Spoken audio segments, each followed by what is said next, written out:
Doctor Yunus সাহেব মান্যবর প্রধান উপদেষ্টা ঈদের আগের দিন জাতির উদ্দেশ্যে যে ভাষণ দিয়েছেন, সে ভাষণে তিনি তার শপথ ভঙ্গ করেছেন। আসসালামু আলাইকুম। ইদানিং ফেসবুকে কোনো কিছু লিখলেই এবং কোনো বক্তব্য দিলেই ঝাঁকে ঝাঁকে বিভিন্ন বাহিনী এসে একদম নির্মম এবং নিষ্ঠুরভাবে গালাগালি করে। গালাগালি না করে যে বক্তব্যটা রাখছি তার বিপরীতে যুক্তিসঙ্গতভাবে বক্তব্য রাখলে সেটা শালীন এবং সেটাই সৌন্দর্য। ডক্টর ইউনূস সাহেব মান্যবর প্রধান উপদেষ্টা ঈদের আগের দিন জাতির উদ্দেশ্যে যে ভাষণ দিয়েছেন, সে ভাষণে তিনি তার শপথ ভঙ্গ করেছেন। তার শপথ অনুষ্ঠানে আমি ছিলাম। তিনি শপথ করেছেন অনুরাগ এবং বিরাগের বশীভূত হয়ে তিনি কোনো কাজ করবে না। কিন্তু তিনি যে বক্তব্য দিয়েছেন, একটি মাত্র কোম্পানির কাছে চট্টগ্রাম বন্দরকে তুলে দেওয়ার কথা বলেছেন, এটা তার অনুরাগ এবং জাতিকে এইভাবে তিনি আহ্বান জানিয়েছেন যে যারা এর বিরোধিতা করবেন তাদেরকে প্রতিহত করার জন্য। এটা তার বিরাগ।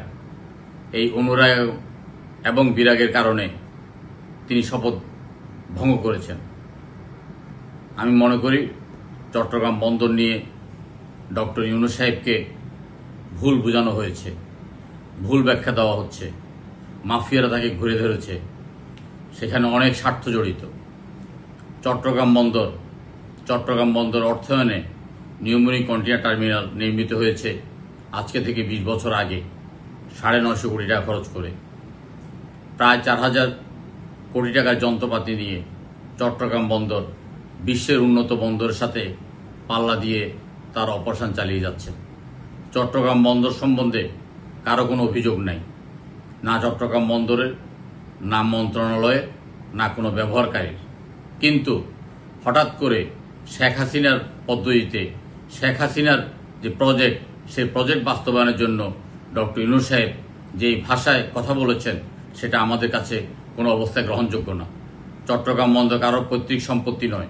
চট্টগ্রাম বন্দর চট্টগ্রামের হাজার হাজার শ্রমিক, কর্মচারী, কর্মকর্তাদের রক্তে এবং ঘামে গড়ে ওঠা একটা প্রতিষ্ঠান। এই প্রতিষ্ঠানকে আমরা কোনো অবস্থায় বিদেশিদের হাতে আমরা তুলে দিতে পারি না। কারণ এই চট্টগ্রাম বন্দরের এক পাশে রয়েছে বাংলাদেশের নিরাপত্তার অন্যতম ঘাঁটি বিএনএস ইশাখা, যেটা নেভেল হেডকোয়ার্টার, এবং সেখানে রয়েছেন একমাত্র সাবমেরিন ঘাঁটি। সুতরাং এরকম একটা স্পর্শকাতর জায়গায় বিদেশিরা এসে কাজ করবেন, এটা আমরা কোনোভাবেই এটা মেনে নিতে পারি না। কারণ কোনো প্রয়োজন নাই। চট্টগ্রাম বন্দরের কিছুটা সীমাবদ্ধতা আছে। চট্টগ্রাম বন্দরে একটি জাহাজ ভিড়তে কমপক্ষে 24 ঘন্টা সময় লাগে, কারণ এটা জোয়ার ভাটার উপর নির্ভরশীল। এখানে 24 ঘন্টার আগে কোনোভাবেই একটা জাহাজ ভিড়তে পারে না। আবার জোয়ারের ছাড়া কোনো জাহাজ চট্টগ্রাম বন্দর ত্যাগ করতে পারে না। চট্টগ্রাম বন্দরের ড্রাফটের সীমাবদ্ধতার কারণে 9 মিটারের বেশি কোনো জাহাজ এখানে ভিড়তে পারে না। চট্টগ্রাম বন্দরের সীমাবদ্ধতার কারণে 190 মিটারের বেশি কোনো জাহাজ এখানে ভিড়তে পারে না। চট্টগ্রাম বন্দরের যে ড্রাফট এবং সীমাবদ্ধতা, এটা বিশ্বব্যাপী স্বীকৃত। পৃথিবীর কোনো শক্তি এসে এটাকে পরিবর্তন করতে পারবে না, কারণ এটা একটা প্রকৃতি প্রদত্ত। এর বাইরে আমরা বলি যে নিউমোরিং কন্টেইনার টার্মিনাল বাদ দিয়ে পতেঙ্গা থেকে টেকনাফ পর্যন্ত, পতেঙ্গা থেকে মিরসরাই পর্যন্ত সমুদ্র উপকূলে, সমুদ্রকে বাদ দিয়ে বেশি জাহাজ ভিড়তে পারে, বড় জাহাজ ভিড়তে পারে, বড় ড্রাফটের জাহাজ ভিড়তে পারে। যদি কেউ বন্দর তৈরি করে তাহলে আমাদের কোনো আপত্তি নেই, কিন্তু আমাদের আপত্তি নিউমোরিং কন্টেইনার টার্মিনাল নিয়ে। নিউমোরিং কন্টেইনার টার্মিনাল পরিচালনা করার মতো এই সক্ষমতা বাংলাদেশের বেশ কয়েকটি প্রতিষ্ঠান আছে। তারা প্রয়োজনে বিদেশি প্রযুক্তি ব্যবহার করে এটাকে আরও যদি উন্নতি করা দরকার হয় তাহলে করতে পারে। কিন্তু ইতিমধ্যেই চট্টগ্রাম বন্দর পৃথিবীর যে কোনো বন্দরের সাথে তুলনায় সক্ষমতার পরিচয় দিয়েছে এবং অত্যন্ত সুন্দরভাবে পরিচালিত হচ্ছে। সুতরাং এখানে আপনার এই যে ডিপি পোর্ট ওয়ার্ল্ডের কথা বলা হচ্ছে, ডিপি পোর্ট ওয়ার্ল্ড র্যাঙ্কিংয়ে তাদের অবস্থান হলো 5 নম্বরে। তার আগে দিয়ে চায়না হোল্ডিংস আছে, তার আগে দিয়ে হ্যাসিসন পোর্ট আছে, তার আগে দিয়ে কস্কো শিপিং আছে, তার আগে দিয়ে বাংলাদেশের মার্কস লাইন আছে। তারপরে এরা সারা পৃথিবীতে আপনার অপারেট করে। এখানে একটা কোম্পানিকে কোনো দরপত্র ছাড়া, আপনার কোনো প্রতিযোগিতা ছাড়া, কোনো নিয়ম নীতি ছাড়া, আপনার কোনো বিধিবিধান ছাড়াই আপনার দিয়ে দেবে। এর পরবর্তীকালে আইন কানুন নিয়ে অনেক রকমের জটিলতা সৃষ্টি হবে। সুতরাং আমি মনে করি ডক্টর ইউনূস সাহেবের কাছে পর্যাপ্ত তথ্য নাই।